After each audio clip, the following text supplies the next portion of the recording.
জীবন আমাদেরকে যেই জিনিসটি দিয়েছে সেটি নিয়েই কিন্তু আমাদের সন্তুষ্ট থাকতে হবে।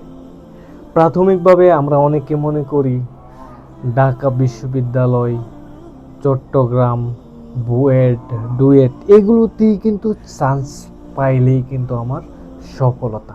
একটি মানুষ বিশেষ ক্যাডার হতে পারলেই সফল, এমনটাই কিন্তু আমরা মনে করি।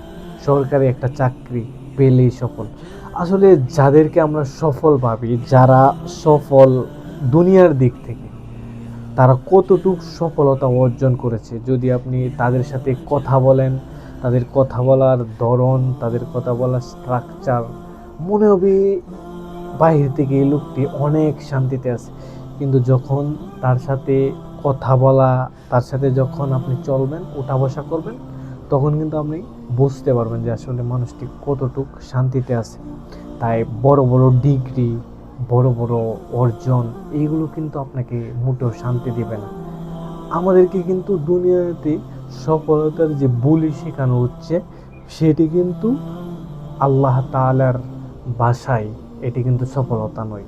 আল্লাহ তাআলা বলেছেন, কোনো মানুষ যদি জাহান্নাম থেকে জান্নাতে যায় তখন কিন্তু সেই মানুষটি সফল।